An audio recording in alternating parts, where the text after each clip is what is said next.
OFW ako sa Thailand noon. Nagtrabaho ako sa isang maliit na hotel sa Bangkok bilang night receptionist. Tahimik ang trabaho sa gabi. Madalas ako lang mag-isa sa lobby mula 12 a.m. hanggang 6 a.m. Isang gabi, may dumating na matandang Thai na babae. Hindi siya guest. Lumapit siya sa desk ko. Mahina ang boses niya. Sabi niya sa English, "Kapag nag-3 a.m., huwag mong titingnan ng salamin sa dulo ng hallway." Akala ko baliw lang. Ngumiti lang ako at tumango. Pagkatapos nun, umalis na siya. Hindi ko na siya nakita ulit. Bandang 2:50 a.m., umiikot ako sa hallway para mag-check ng mga ilaw. Tahimik ang buong floor. Napansin ko yung mahaba at lumang salamin sa dulo ng hallway. Siguro mga 2 metro ang dahas. Bigla kong naalala yung sinabi ng matanda. Pero syempre, hindi ako naniwala. Natawa pa nga ako. Pagtingin ko sa oras sa phone ko, 3 a.m. Saktong tumingin ako sa salamin. Sa una, normal lang. Nakikita ko lang sarili ko. Pero may napansin akong kakaiba. Sa likod ko, may isang babae na nakatayo sa hallway. Mahaba ang buhok niya. Nakayuko ang ulo. Akala ko guest lang. Paglingon ko sa likod ko, walang tao. Pagtingin ko ulit sa salamin, nandun pa rin siya. Mas malapit na. Hindi ko na makita yung mukha niya. Takot na ako. Unti-unti siyang tumaas ang ulo. At doon ko nakita. Wala siyang mata. Puro itim lang ang eye sockets niya. Bigla siyang ngumiti sa salamin. Pero hindi gumagalaw ang katawan niya sa hallway.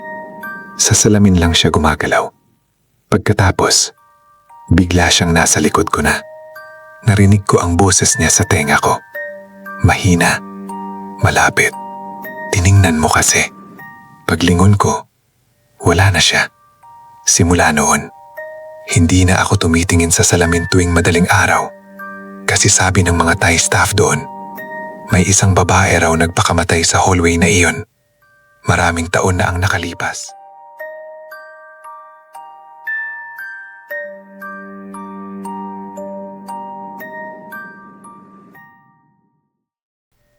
May sumabay sa akin sa disyerto. Pero sabi ng guard, walang tao doon. Hindi ko akalaing mangyayari ito sa akin habang nagtatrabaho ako bilang OFW sa Riyadh sa Saudi Arabia. Driver ako ng delivery van noon. Madalas ang route ko sa mga lugar na halos puro disyerto at construction site lang ang makikita. Isang gabi, bandang 2:10 a.m., pauwi na ako mula sa isang delivery sa labas ng city. Tahimik ang kalsada. Walang ibang sasakyan. Habang nagmamaneho ako sa gilid ng disyerto, napansin kong may taong nakatayo sa gitna ng buhangin malapit sa kalsada. Nakatayo lang siya. Hindi gumagalaw. Akala ko may nasiraan ng sasakyan o naligaw. Huminto ako at binuksan ang bintana. Sumigaw ako. "Hello, kailangan mo ng tulong?" Hindi siya sumagot. Dahan-dahan siyang lumakad papunta sa van. Habang lumalapit siya, napansin ko na mahaba ang buhok niya at nakasuot ng parang lumang damit. Akala ko babae siya. Pero nang makarating siya sa ilaw ng headlight, napansin ko na sobrang taas niya. Halos lampas sa bubong ng van. Hindi ko makita ang mukha niya dahil nakayuko siya. Bigla siyang nagsalita. Mahina. Parang hangin sa disyerto. "Sakay. Ako." Nanlamig ang likod ko. May kakaibang pakiramdam na hindi siya tao. Sinabi ko na hindi pwede at kailangan kong umalis. Pero bago ko pa maisara ang bintana, bigla siyang nawala sa harap ng van. Akala ko umalis siya. Pero may narinig akong kumakatok sa likod ng sasakyan. Parang may sumakay sa likod. Hindi ako tumigil. Nag-drive ako ng mabilis pabalik sa city. Pagdating ko sa gate ng warehouse, sinalubong ako ng security guard. Tinanong niya kung bakit daw ako mukhang takot na takot. Sinabi ko ang nakita ko sa disyerto. Bigla siyang natahimik. Tapos sinabi niya, "Hindi ka dapat humihinto sa disyerto sa gabi." Tinanong ko kung bakit. Sabi niya, may mga nilalang daw sa disyerto na hindi tao. Tinatawag nila itong jinn. Mga espiritu na kayang mag-anyong tao para linlangin ang mga naglalakbay sa gabi. Hindi ko agad pinaniwalaan. Hanggang sa sinabi ng guard ang isang bagay. Tingnan mo ang likod ng van mo. Pagtingin ko sa likod ng sasakyan, may mga marka ng kamay sa alikabok. Pero hindi normal na marka. Sobrang haba ng mga daliri. Parang hindi gawa ng tao. Hanggang ngayon hindi ko alam kung ano ang sumabay sa akin sa disyerto. Pero isang bagay ang sigurado ko. Nung pauwi ako ng gabing iyon, may naririnig akong mahina na katok sa likod ng van.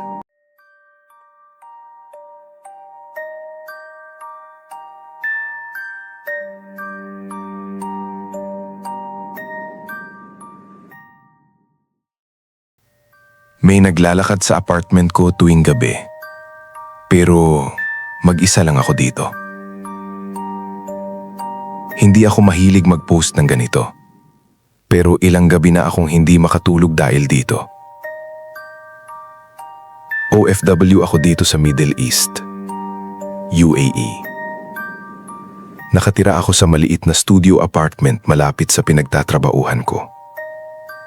Wala akong roommate at ako lang talaga ang may susi. Mga 2 buwan na akong nakatira dito at okay naman lahat sa simula. Pero may nangyari last week na hanggang ngayon iniisip ko pa rin. Isang gabi, bandang 2:30 AM, nagising ako sa tunog ng mabigat na yabag sa sala. Alam mo yung tunog kapag may naglalakad sa tiles na walang tsinelas? Ganon. Una akala ko kapitbahay lang sa kabilang unit. Manipis kasi yung walls dito. Pero napansin ko na galing sa loob ng apartment ko yung tunog. Huminto yung yabag. Pagkatapos, may narinig akong mahina na pag-slide ng upuan sa sahig. Doon na ako kinabahan. Hindi ako agad lumabas ng kwarto. Mga 5 minuto akong nakikinig lang sa dilim. Paglabas ko sa sala, naka-on pa yung maliit na ilaw sa kusina. Pero wala naman tao. Ang mas nakakatakot, yung isang upuan sa mesa nakausog papunta sa gitna ng sala. Sigurado akong nakasiksik iyon sa mesa bago ako matulog. Akala ko baka ako lang ang nakausog noon at hindi ko maalala. Pero nang sumunod na gabi, nangyari ulit. Parehong oras, mga yabag sa sala. Mabagal. Parang may naglalakad paikot. Hindi ako gumalaw sa kama ko. Nakikinig lang ako habang kumakabog yung dibdib ko. Pagkatapos ng ilang minuto, tumigil yung yabag sa harap ng pinto ng kwarto ko. Hindi ko nakita kung may tao dahil sarado ang pinto. Pero malinaw na may nakahinto sa labas. At may narinig akong mahina na pagkatok. 3 beses. Hindi ko binuksan. Hindi ko rin sinagot. Mga ilang segundo, tumahimik ulit ang apartment. Kinabukasan, tinanong ko yung landlord ko kung may nakatira ba dito bago ako. Una ayaw niyang sumagot, pero nang kinulit ko siya, sinabi niya na may OFW din daw na dating nakatira dito. Nag-resign daw sa trabaho at biglang umuwi sa bansa. Pero ang sabi ng kapitbahay ko sa kabilang unit, iba daw ang nangyari. Sabi niya, isang gabi daw dumating ang ambulance sa apartment na ito. At mula noon, matagal na itong walang umuupa. Hindi ko alam kung coincidence lang ito o stress dahil sa trabaho. Pero kagabi, 2:30 AM ulit, may narinig na naman akong mga yabag sa sala. At ngayon, habang tinatype ko ito, may narinig akong mahina na pagkatok sa pinto ng kwarto ko.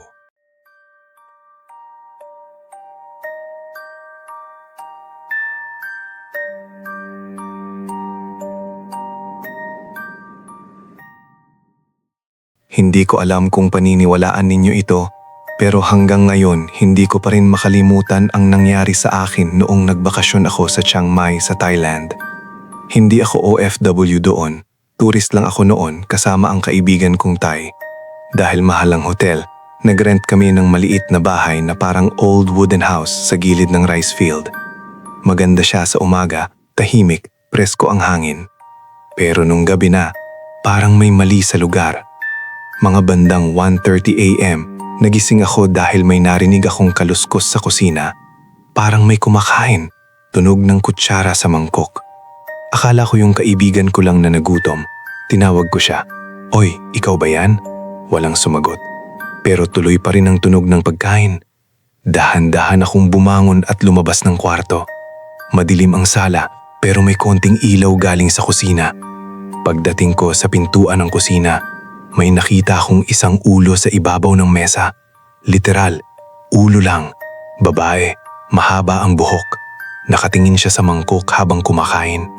Hindi ko agad napansin yung pinaka nakakatakot hanggang sa gumalaw siya. Biglang umangat ang ulo sa hangin at doon ko nakita. May nakasabit na bituka sa ilalim ng leeg niya. Parang lumulutang habang gumagalaw. Hindi ko alam kung paano ako hindi sumigaw. Nakatayo lang ako sa pintuan habang nanginginig. Biglang tumigil yung ulo. Dahan-dahan siyang lumingon sa akin. Ngumiti siya, tapos bumulong. Hindi mo dapat ako nakita. Tumakbo ako pabalik sa kwarto at nilak ang pinto.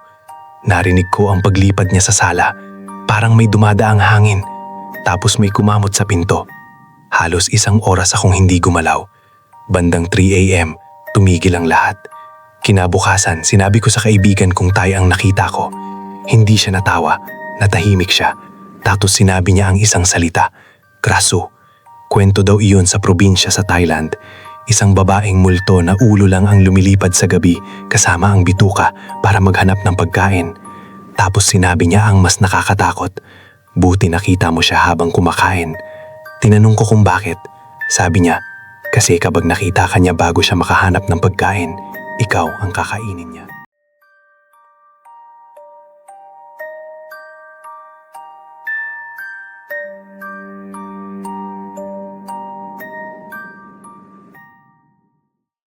OFW ako noon sa Bangkok. Nagtatrabaho sa maliit na Thai restaurant.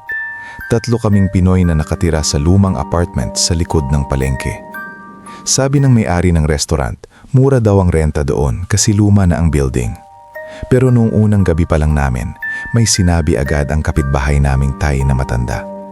Hindi ko maintindihan lahat ng Thai niya, pero may isang pangalan na paulit-ulit niyang binanggit. May Nak. Tapos sinabi niya sa broken English, "Kung makarinig kayo ng babaeng umiiyak sa gabi, huwag kayong lalabas." Tumawa lang kami, akala namin panakot lang. Isang gabi, bandang 2:40 AM, nagising ako sa tunog ng umiiyak. Mahina lang, parang babae na humahagulgol sa labas ng bintana. Akala ko may nag-aaway sa kalsada, pero nang silipin ko ang bintana, walang tao. Tahimik ang eskinita. Pero habang nakatingin ako sa labas, biglang lumakas ang iyak.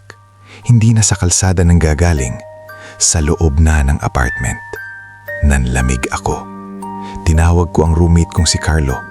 Pagbukas niya ng ilaw, tumigil ang iyak. Akala namin tapos na, pero pagtingin namin sa kusina, may babaheng nakatayo sa may pintuan sa likod. Mahaba ang buhok, nakaputing damit. Hindi namin makita ang mukha niya dahil nakayuko siya. Akala namin kapitbahay na pumasok, pero napansin ko may kakaiba. Mahaba ang braso niya, sobrang haba. Habang nakatayo siya sa may pintuan, inaabot niya ang kutsara sa mesa na halos 3 metro ang layo. Hindi siya gumagalaw, yung braso lang niya ang humahaba. Biglang sumigaw si Carlo. Nawala ang babae. Parang usok na naglaho. Kinabukasan, sinabi namin sa may-ari ng restaurant ang nangyari. Bigla siyang natahimik. Tapos sinabi niya, "Hindi niyo ba alam ang kwento ng babaeng nakatira dati sa apartment?" Ikwento niya na matagal na raw may multo sa lugar. Isang babaeng namatay habang naghihintay sa asawa niyang sundalo. Hindi niya alam na patay na ang lalaki sa digmaan. Hanggang ngayon daw, hinihintay pa rin niya ang pagbabalik nito. At sabi ng matatanda sa Thailand, kapag narinig mo ang iyak ng babaeng iyon, huwag kang lalabas. Kasi kapag tinawag mo ang pangalan niya, susundan ka niya kahit saan ka pumunta. Hindi ko alam kung kanino ko ito ikukwento, kaya dito ko na lang ilalabas. OFW ako sa Dubai. Sales associate sa isang malaking mall dito. Hindi ko na lang babanggitin kung alin. Pero isa ito sa pinakamalaki sa mundo. May closing shift ako madalas. Ang schedule namin minsan hanggang 2 a.m. lalo na pag weekends. After closing, naglilinis pa kami ng shop at nag-i-inventory. Isang gabi, naiwan ako sa staff room para tapusin ang reports sa computer. Tahimik na ang mall. Yung tipong maririnig mo na lang yung humming ng aircon at yung malayong tunog ng cleaning machines ng janitor. Pagtingin ko sa oras, 3:07 a.m. Bigla kong narinig yung tunog ng locker na bumukas. Napalingon ako agad. Akala ko may pumasok na coworker ko. Pero ako lang mag-isa sa staff room. Tiningnan ko yung mga locker. Lahat sarado. Bumalik ako sa computer. Pero medyo kinakabahan na ako. Makalipas ang ilang minuto, 2 locker naman yung gumalaw. Tumayo ko at sinilip. Wala talaga. Pero napansin ko may isang locker na daan-dahang bumukas mag-isa. Walang hangin. Walang tao. Yung pinto ng locker parang may humihila mula sa loob. Doon na ako kinabahan. Isasara ko na sana yung locker nang may narinig akong mahina na boses. Akala ko guni-guni lang. Pero malinaw. Mahina pero malinaw. Tulungan mo ako. Napaatras ako. Sumilip ako sa loob ng locker. Walang laman. Pero amoy na amoy ko yung parang lumang pabango at basang tela. Kinabukasan, tinanong ko yung matagal na sa trabaho namin. Tahimik lang siya nung una. Tapos sabi niya, narinig mo na pala. Nagulat ako. Sabi ko, ano yun? Sinabi niya na dati raw may Filipina na nagtrabaho doon. Cleaner siya ng mall. Namatay daw siya bigla sa heart attack sa staff area habang night shift. Simula daw noon, may mga nakakarinig ng boses ng babae tuwing mga 3 a.m. Humihingi ng tulong. Simula nung gabing iyon, hindi na ako pumapayag na maiwan mag-isa sa staff room.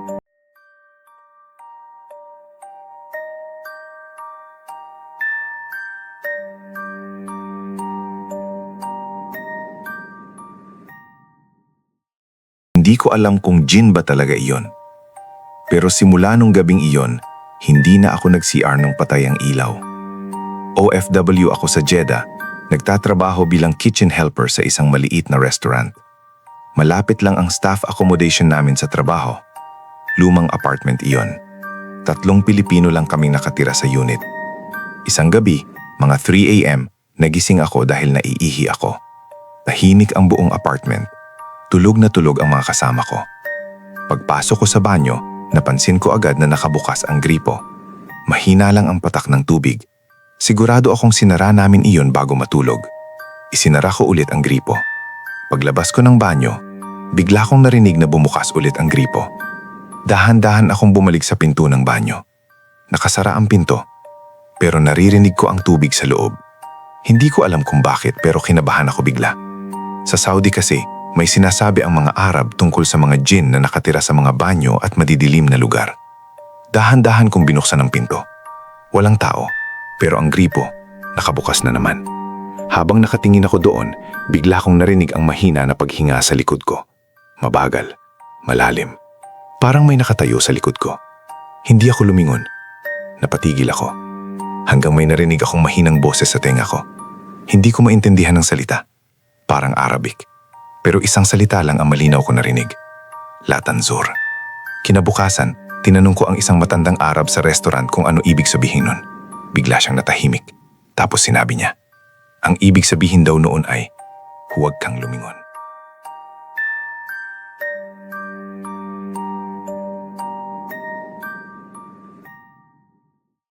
Hindi ko alam kung multo ba talaga iyon o may ibang paliwanag. OFW ako bilang domestic helper sa Hong Kong. Maganda naman ang trato ng amo ko. 2 lang sila ng asawa niya sa apartment. Wala silang anak. Maliit lang ang unit pero tahimik naman ang building. Isang gabi, mga 2:30 AM, nagising ako dahil sa tunog ng maliit na paa na tumatakbo sa sala. Akala ko guni-guni lang, pero narinig ko ulit. Takbo, takbo, takbo. Parang may batang naglalaro. Napaisip ako, wala namang bata sa bahay. Dahan-dahan akong namagas ng kwarto ko. Tahimik ang sala. Madilim. Wala akong nakita. Bumalik na lang ako sa kwarto ko. Pero habang papasok ako, may narinig akong mahinang tawa ng bata. Doon na ako kinilabutan. Kinabukasan, tinanong ko ang amo ko kung may nakatira bang bata dati sa unit. Bigla siyang natahimik. Tapos sinabi niya, "Bakit mo natanong?" Kinuwento ko ang narinig ko kagabi. Hindi siya nagsalita agad. Pagkatapos ng ilang segundo, sinabi niya na dati raw, bago sila lumipat doon, may pamilya na nakatira sa unit. May isang batang lalaki. Isang araw daw, nahulog ang bata mula sa bintana ng apartment habang naglalaro. Akala ko matatapos na doon, pero isang gabi, nagising ulit ako sa tunog ng takbo. Mas malapit na, parang nasa loob na ng kwarto ko. Hindi ako gumalaw, hindi ako tingin, hanggang may narinig akong mahinang boses sa tabi ng kama ko. Boses ng bata, mahina, malungkot. Sabi niya, "Nakita mo ba ang nanay ko?"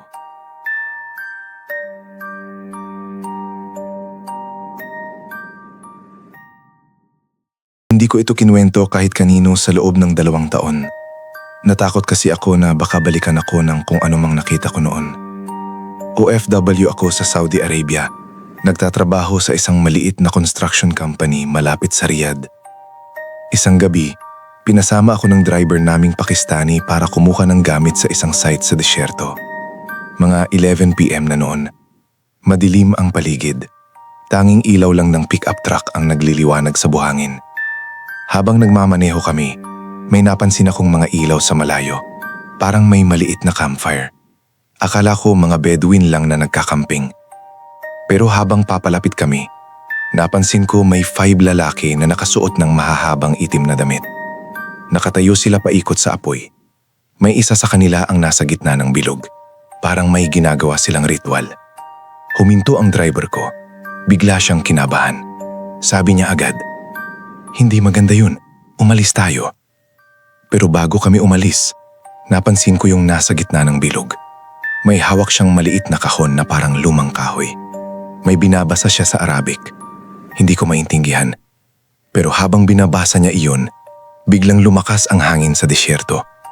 Ang kakaiba, umiikot ang hangin sa gitna ng bilog nila. Parang may maliit na buhawi sa paligid ng apoy. Biglang namatay ang apoy. Pero kahit walang apoy, may ilaw pa rin sa gitna. Parang maputlang liwanag mula sa buhangin. Doon na kami nagpanik. Pinaharurot ng driver ko ang sasakyan. Habang papalayo kami, sumilip ako sa likod ng bintana. At doon ko nakita, may isang maitim na anino na nakatayo sa gitna ng bilog. Mas matangkad sa lahat ng lalaki doon. Hindi siya gumagalaw, pero malinaw kong nakita, nakatingin siya direkta sa sasakyan namin. Kinabukasan, tinanong ko ang isang matandang Arab worker sa site tungkol doon. Tahimik lang siya. Pagkatapos sinabi niya, sa disyerto raw ng Saudi, may mga tao pa rin na gumagawa ng lumang ritual para tawagin ng mga jinn.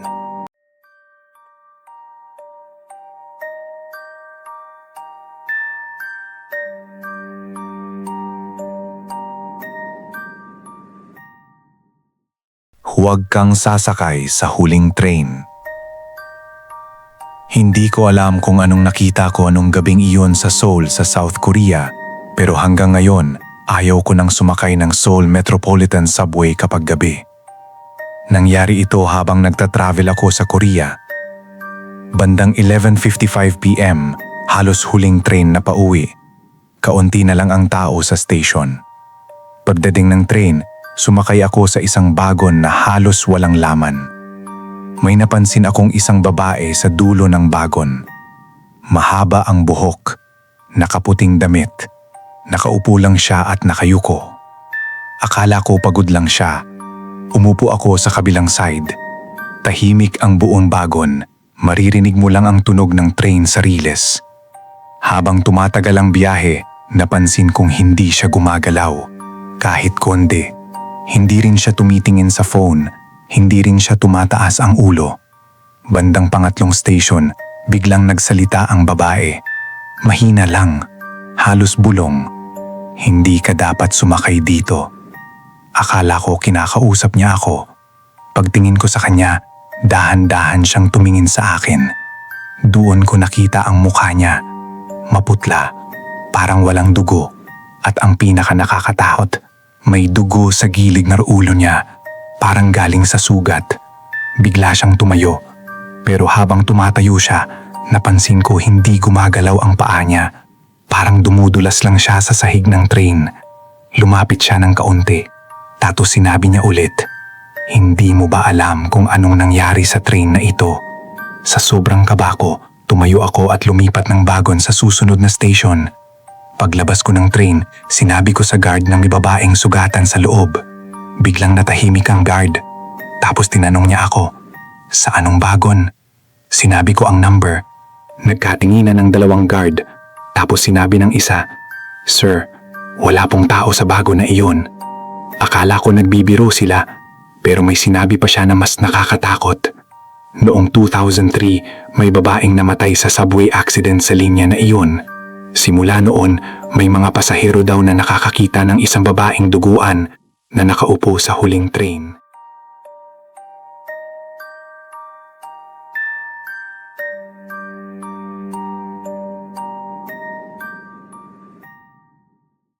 OFW, Japan. Sinabihan akong huwag sumipol sa gabi. Hindi ako naniwala.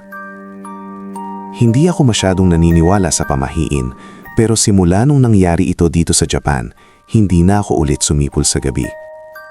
OFW ako dito, factory worker. Nakatira ako sa maliit na company dorm kasama ang ilang ibang foreign workers. Tahimik ang lugar, halos puro residential, at konti lang ang tao sa kalsada, lalo na paggabi. Isang gabi, galing ako sa late shift. Bandang 11:45 PM na ako nakauwi sa dorm. Tahimik ang hallway, lahat halos tulog na. Habang naglalakad ako papunta sa kwarto ko, napansin kong may matandang Japanese na nakatayo sa may vending machine sa labas ng building. Nakatitig lang siya sa lupa. Hindi ko siya pinansin. Pagpasok ko sa kwarto, nag-shower ako at nag-relax. Habang nakaupo ako sa may bintana, napansin kong sobrang tahimik ng paligid. Walang sasakyan, walang tao. Hindi ko alam kung bakit pero napasipol ako ng mahina, parang habit lang habang nag-iisip. Maya-maya, may kumalabog sa pinto ko. Tok. Isang beses lang. Akala ko kapitbahay ko lang na may kailangan, pero pagtingin ko sa people, walang tao. Akala ko nagkamali lang ako ng narinig.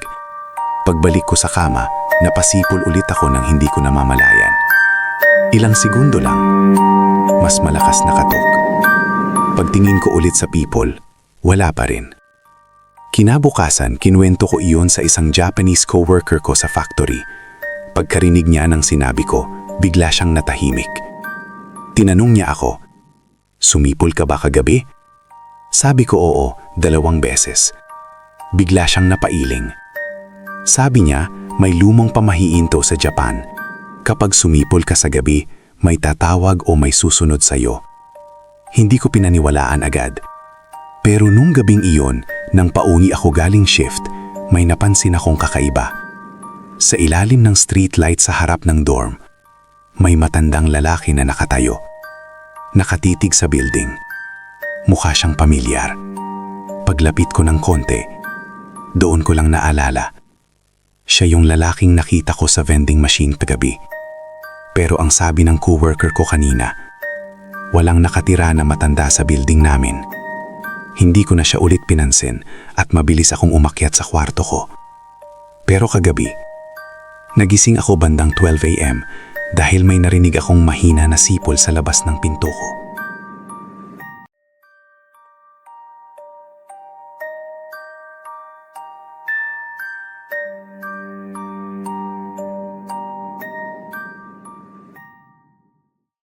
Huwag mong sasagutin ang tanong ng babaeng ito. Hindi ko alam kung paniniwalaan ninyo ito, pero nangyari ito sa akin nung nagbakasyon ako sa Tokyo, sa Japan. Bandang 11:50 p.m., naghahanap ako ng taxi pauwi sa hotel ko. Tahimik ang mga kalsada, kaunti na lang ang tao. May huminto na taxi at sumakay ako sa likod. Habang bumibiyahe kami sa isang madilim na kalsada, may nakita akong babaeng nakatayo sa gilid ng daan. Mahaba ang buhok niya, nakasuot ng puting damit, nakayuko lang siya. Huminto ang driver at binuksan ang pinto. Sumakay siya sa tabi ko. Hindi siya nagsasalita. Nakatingin lang siya sa sahig. May kakaibang amoy, parang basang lupa. Makalipas ang ilang minuto, bigla siyang nagsalita sa mahina na boses. "Malayo pa ba?" Sumagot ang driver. "Malapit ma." Biglang lumingon ang babae sa akin. Doon ko nakita ang mahabang hiwa sa magkabilang gilid ng bibig niya. Parang ginupit hanggang tainga. Tapos nagtanong siya, "Maganda ba ako?" Hindi ko alam kung bakit, pero nanlamig ang buong katawan ko. Bago pa ako makasagot, biglang nagsalita ang driver. "Baba na dito." Huminto ang taxi. Bumaba ang babae at naglakad palayo sa ilalim ng streetlight. Pero napansin ko ang isang bagay. Wala siyang anino. Pagkawala niya, napabuntong hininga ang driver. Tinanong ko kung bakit. Sandali siyang matahimik. Tapos sinabi niya, "Buti hindi ka sumagot. Kung sumagot ka, baka hindi ka na nakauwi." Tinanong ko kung sino siya. Sabi ng driver, "Isang urban legend dito sa Japan. Tinatawag siyang Kuchisake Onna. Isang multo ng babaeng nagpapakita sa gabi at nagtatanong kung maganda ba siya. Kapag sumagot ka ng mali, susundan ka niya hanggang mamatay ka." Hindi ako naniwala agad. Hanggang sa bumaba ako ng taxi. At napansin ko sa upuan kung saan siya nakaupo. May maliit na patak ng dugo. At sa salamin ng taxi, parang may nakangiting babae sa likod ko.